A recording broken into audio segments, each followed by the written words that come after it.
اللہ الرحمن الرحیم سورہ احزاب آیت نمبر 51 صفحہ نمبر 383۔ اعوذ باللہ من الشیطان الرجیم۔ ترجی آپ دور رکھیں، من تشاء جس کو آپ چاہیں، منہن ان میں سے، یعنی اپنی بیویوں میں سے۔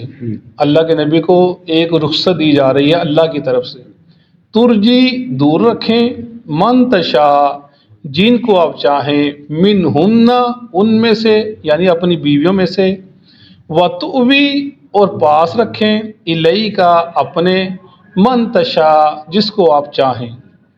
ومن ابتغیت اور جس کو آپ بلائیں یا طلب کریں، ممن وہ جو ازلتا جس کو آپ نے دور کیا تھا، فلا جناح علیک نہیں ہے گناہ اوپر آپ کے، ذالک ادنا یہ قریب ہے بات، ان تقرا کہ ٹھنڈی ہوں، اعینہن ان کی آنکھیں، ولا یحزن نہ وہ غمگین ہوں، ویرضین اور وہ راضی ہوں، بما ساتھ جو آتیتہن دیں آپ ان کو، کلہن سب کی سب، واللہ اور اللہ تعالیٰ یعلم وہ جانتا ہے، ما فی قلوبکم جو تمہارے دلوں میں ہے، وکان اللہ اور ہے اللہ تعالیٰ علیما جاننے والا، حلیما بردبار۔ لا یحل نہیں ہے حلال، لکا آپ کے لیے، اے نبی صلی اللہ علیہ وسلم آپ کے لیے حلال نہیں ہے، النساء عورتیں، من بعد سے ان کے بعد، ان بیویوں کے بعد، ولا اور نہ، ان تبدلا کہ آپ تبدیل کریں، بہن ساتھ ان کے، من ازواج اور عورتیں، ولو اور اگرچہ آجبا کا اچھی لگے، حسنہن اچھا لگے ان کا حسن، الا مگر ما ملکت یمین کا جو مالک ہوئے تمہارے دائیں ہاتھ، وکان اللہ اور ہے اللہ تعالیٰ اللہ اوپر، کل شیء ہر چیز کے، رقیبہ نگران دیکھنے والا۔ صدق اللہ العظیم۔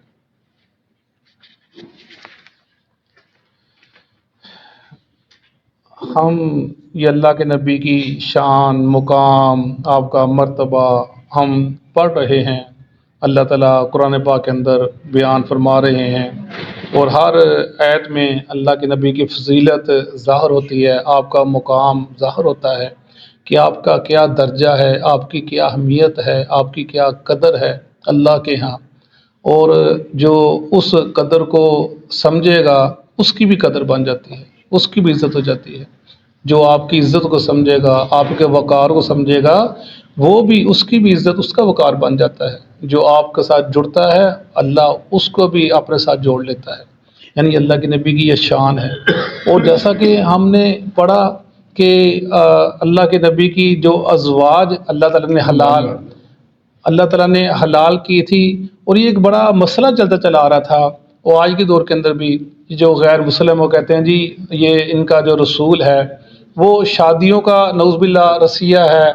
اور وہ شادیاں اس نے بہت زیادہ کی ہیں، اور ایسی باتیں کرتے ہیں۔ اگر ہم دیکھا جائیں تو یہ جو شادی کا معاملہ ہے، یہ جو اللہ تعالیٰ نے ایک سلسلہ بنا دیا ہے، یہ کچھ خواہشات ہے نفسانی، اور کچھ اولاد کا حصول ہے، اور کچھ خاندان کا آپس کے اندر ملاپ ہے، اللہ نے ایک سلسلہ بنا دیا ہے۔ اس کے اندر اللہ تعالیٰ نے اگر کسی کو اجازت دی ہے تو کچھ پابندیاں بھی لگا دی ہیں، ایسے نہیں کہ جس جو دل کرتا پھر، یہ معاملہ نہیں ہے۔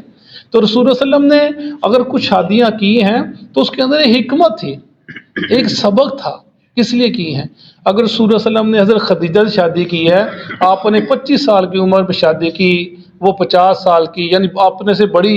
شادی کی ان کے ساتھ، اور پھر آپ نے ان کے ساتھ زندگی گزارا، 25 سال جوانی کو ساتھ گزار دی۔ اگر جوانی جو بھرپور جوان ہوتی ہے، اللہ کے نبی نے ان کے ساتھ، حضرت خدیجہ 2 دفعہ طلاق ہوئی تھی ان کو پہلے، لیکن وہ ایسی عظیم عورت ہیں۔ دیکھیں میں گھر بھی بات کر رہا تھا کہ اللہ کی دیکھیں شان کہ اللہ تعالیٰ حضرت خدیجہ کو کہتے ہیں کہ اے محمد صلی اللہ علیہ وسلم خدیجہ کو میرا سلام کہنا، اور انہیں کہنا کہ تو اللہ تیرے لیے موتیوں کا محل تیار کیا ہے جنت میں، اور ایسی عورت جو اللہ کی بڑی پسندیدہ ہے، 2 طلاق ہو گئے دنیا میں، ایسے معاملے ہیں۔ تو لیکن اللہ کے نبی کی بیوی بنی، امہات المومنین بنی، اور آپ نے 25 سالوں کے ساتھ زندگی گزاری، اور ان کے بطن سے ساری اولاد ہیں سوائے ابراہیم کے۔ اور آپ نے جو ان کے ساتھ کیا ہوا جب شادی کی، وہ پہلی عورت ہیں جنہوں نے نبوت کو سہارا دیا تھا، نبوت کی حوصلہ افزائی کی تھی، ان کی اپنا حوصلہ دیا تھا کہ نہیں آپ کو کچھ نہیں ہونے والا، ہم پیچھے پڑھ کر آئے بخاری شریف کے اندر، یعنی یہ پہلی خطوط تھی۔ پھر آپ نے ان کے بعد حضرت سودا سے شادی کی، وہ بھی طلاق یافتہ تھی، بھاری برکم تھی، لیکن کس نے شادی کی کہ آپ کی اولاد تھی، یہ عورت ہے، یہ میری اولاد کو سنبھال لے گی، ایک مقصد تھا اس کے پیچھے آپ کا، اور آپ نے اپنی اولاد کی خاطر سودا شادی کی۔ اس کے بعد آپ نے حضرت عائشہ سے شادی کی، حفصہ سے شادی کی، ابو بکر کی بیٹی، عمر کی بیٹی، وہ ایک محبت، اور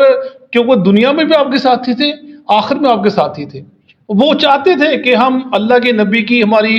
تعلق بن جائے، رشتہ داری بن جائے، ایک نسبی تعلق بن جائے اللہ کے نبی کے ساتھ، ان کی خواہش تھی، آپ نے ان کی خواہش کو قبول کیا، ان کے شادی صرف عائشہ کنواری عورت تھی ان کے اس سلسلے کے اندر، باقی سب شادی شدہ تھی، ان دونوں شادی۔ اس کے بعد رسول اللہ نے ام سلمہ سے شادی کی، وہ ابو جہل کے خاندان میں سے تھی، حضرت خالد بن ولید کے خاندان میں سے تھی، یعنی اللہ کے نبی نے شادی کیوں کی کہ کیونکہ ایک قبیلوں کا آپس میں جھگڑا تھا، قبائلی لڑائیاں ہو رہی تھیں، آپ نے شادی کی اس خاندان کے اندر، اس خاندان کی دشمنی کم ہو گئی، ابو جہل کی دشمنی جو ان کے خاندان وہ کم ہو گئی، کوئی شادی ہو گئی، کیونکہ قبائل میں یہ رواج ہوتا تھا کہ جس آدمی کا داماد ہوتا نا، وہ پورے قبیلے کا داماد گنا جاتا تھا، یہ اس نے بچی دی ہے، وہ بچی ہماری بچی ہے، یہ ہمارے پورے قبیلے کا داماد ہے۔ جب آپ نے ام سلمہ شادی کی تو ابو جہل کے خاندانوں میں جو نفرت تھی وہ بہت کم ہو گئی۔ پھر اس کے بعد رسول اللہ علیہ وسلم نے شادی کی، ام حبیبہ سے شادی کی، وہ ابو سفیان کی بیٹی تھی، جب ان سے شادی کی تو پھر بھی ایسے ہوا کہ جو ان کا خاندان تھا بڑا دشمن تھا اللہ کا نبی تھا، غزوہ احد کے تو وہ پورا لشکر لے کر آیا تھا آپ کے خلاف، لیکن آپ نے شادی کی، اس کے بعد وہ ایک جو سرگرمیاں تھیں ان کی وہ مان پڑ گئی۔ اس کے بعد رسول اللہ نے یہود کے خاندان میں سے، یہودیوں کے، صفیہ سے، جویریہ سے، ریحانہ سے، یہود کے خاندان میں سے تھی، لونڈی یعنی پکڑی، آپ نے آزاد کیا، انہوں نے شادی کی۔ اس شادی کی، ان شادیوں کی بنا کے اوپر جو یہودی تھے وہ ان کی جو سرگرمیاں تھی آپ کے خلاف وہ مان پڑ گئی، جو زور تھا وہ ٹوٹ گیا، اس کے اندر ایک حکمت تھی اللہ کے نبی کی۔ پھر آپ نے صلی اللہ علیہ وسلم نے زینب بن جحش سے شادی کی، ایک رسم چلتی چلی آ رہی تھی اس کو توڑا۔ پھر آپ نے ماری قبطے شادی کی،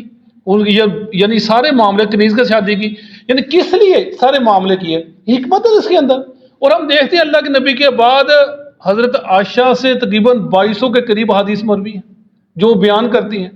اور صحابہ کرام اما عائشہ کے پاس جاتے تھے مسئلے مسائل پوچھنے کے لیے،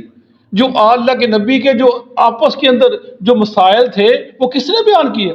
جو گھر کی باتیں کس نے بیان کی، جو ان کے گھر کی باتیں جو ہمارے گھروں کے اندر ہوتی ہیں ہم ان کو دیکھ دے کے اپنے گھروں کے معاملے سیدھے کرتے ہیں۔ اگر اما عائشہ، ام حفصہ، ام حبیبہ، ام سلمہ یہ حدیثیں یہ باتیں نہ بیان کرتی، اللہ نبی کی رات کیسی تھی، آپ کا دن کیسا تھا، آپ کا اٹھنا کیسا، آپ کا بیٹھنا کیسا تھا، آپ نے غسل جنابت کیسے کیا، آپ نے دوسرے معاملہ کیسے، بیویوں کے ساتھ آپ کے تعلقات کیسے تھے، بیویوں کے ساتھ محبت کیسی تھی، اگر وہ نہ بتلاتے میں کیسے پتہ چلتا۔ اللہ کے نبی کی ہر کام میں حکمت تھی، ایسے نہیں اس لیے کہ صرف نعوذ باللہ جنسی خواہشی کے جیسے لوگ کہتے ہیں، غلط بولتے ہیں، ان کے اندر نفرت ہے، اس نفرت کو دیکھتے وہ حقیقت نہیں دیکھتے، حقیقت کیا ہے، کس لیے آپ صلی اللہ علیہ وسلم نے ایسے معاملے کیے۔ آپ کر سکتے تھے، کنواریوں کے ساتھ شادی کر سکتے تھے، رکھ سکتے تھے، اجازت تھی، لیکن نہیں، آپ نے ضرورت کے تحت وقت کے مطابق جیسے وہ کیا آپ نے۔ اور پھر انہوں نے وہ ام سلمہ، حفصہ، ان سے بڑی بڑی حدیثیں نکلی مروی ہیں جو بیان کیا حدیث کتب حدیث کے اندر، یعنی ان اللہ کے نبی نے شادیاں کی اور وہ امت کے لیے ایک خیر تھی، خیر خواہی تھی ان سے شادیاں کرنا، اور کوئی وجہ نہیں تھی کہ آپ نے شادیاں کرنا۔ اور اس کے بعد فرمایا اللہ تعالیٰ نے اپنے نبی صلی اللہ علیہ وسلم کو ایک اجازت دے دی، رخصت دے دی، کیونکہ جب ترجی من تشاء منہن وتؤوی الیک من تشاء، اے محمد صلی اللہ علیہ وسلم آپ کو اب اجازت ہے، جس کو چاہیں اپنے پاس رکھ لیں، جس کو چاہیں اپنے سے دور کریں۔ طلاق کا مطلب ہے دور کرنے میں، طلاق نہیں ہے، یعنی جس کا دل چاہے آپ پاس جائیں، جس کے پاس دے آپ دے کے نہ جائیں، یہ آپ کو رخصت ہے، آپ کے اوپر کوئی پابندی نہیں اس چیز کی کہ آپ نے جانا ہی جانا ہے، وقت دینا ہی دینا ہے، ان کو جو باری لگی ان کی دینی دینی ہے، یہ کام نہیں ہے، اللہ نے آپ کو رخصت دے دیا ہے۔ لیکن ام عائشہ فرماتی ہیں کہ اس کے باوجود رسول صلی اللہ علیہ وسلم جب کسی بیوی کا دن مقرر ہوتا دوسری کے پاس جانا چاہتے اسے اجازت لیتے، اس کے باوجود آپ انصاف کرتے تھے۔ پھر جب کہیں جنگ میں جاتا، غزوے میں جانا ہوتا، قرعہ ڈالتے تھے کس کا نام نکلتا ہے۔ اور ام عائشہ سے کسی نے پوچھا اگر آپ سے اجازت لیتے، کہنے لگے میرا دل کرتا ہے میرے پاس ہی رہتے۔ پھر ام سودا تھی، انہیں اجازت دیتی تھی کہ اپنے بڑھاپے کی وجہ اللہ نے مجھ سے خوش ہو جائیں کہ اپنا دن باری عائشہ کو اپنا انہوں نے سونپ دی تھی رضی اللہ عنہا۔ یعنی یہ معاملے جو رسول صلی اللہ علیہ وسلم نے آپ کو اجازت اللہ نے دی، رخصت دی، لیکن رسول نے انصاف کیا اس معاملے کے اندر۔ آپ نے رخصت کا یعنی آپ نے پورا اس کے معاملے کرتے رہے، لیکن آپ کو رخصت دے دی گئی۔ آپ دل کرے جائیں، دل کرے نہ جائیں، دل کرے کسی کو اپنے پاس بلا لیں، دل کرے نہ بلائیں، آپ کو اجازت ہے۔ لیکن ہم میں سے کسی کو نہیں ہے،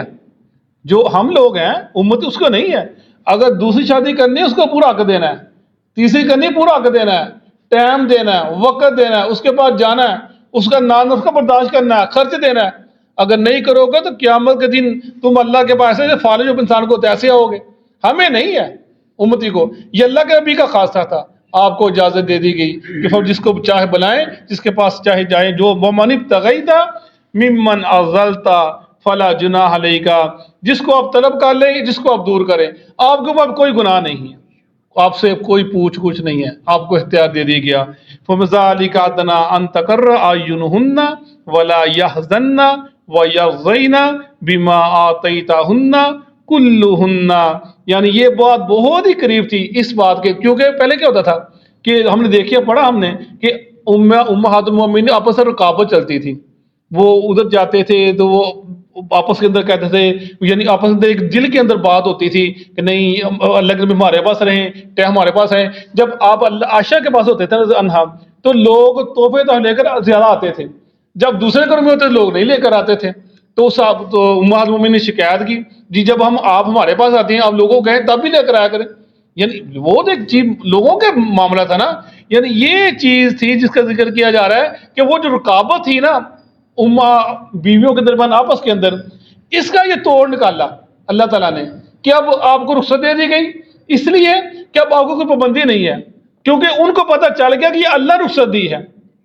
وہ اللہ کا جو حکم ہے اس کے آگے وہ سارے تسلیم ہم کر لیں گے، اللہ کو مان لیں گے۔ اللہ کے نبی کی ازواج تھی، تابع دار تھی، فرما بردار تھی، اللہ کی پاک بندیاں تھی، انہیں جب پتہ چلا اللہ نے اجازت دے دی ہے رخصت کی کہ اب آپ کی پابندی نہیں ہے، تو پھر میں کیا ہوگا، اس سے کیا ہوگا، اس سے محبت پیدا ہو جائے گی، تقرر اعین، آنکھیں ٹھنڈی ہو جائیں گی، اور وہ دکھ بھی درد بھی نہیں ہوگا، اور راضی ہو جائے جو آپ ان کو دیں گی مال میں سے، جو آپ ان کو دیں گے وہ تھوڑا دیں زیادہ دیں، وہ اس پر راضی رہیں گی۔ اب آپ کے لیے ایک مسئلہ نہیں بن جائے گا اس رخصت کی بنا کے اوپر، ان کے اوپر کوئی اب رکابت نہیں آئے گی، آپ کے اندر رنجش نہیں آئے گی ایک دوسرے کے دوران۔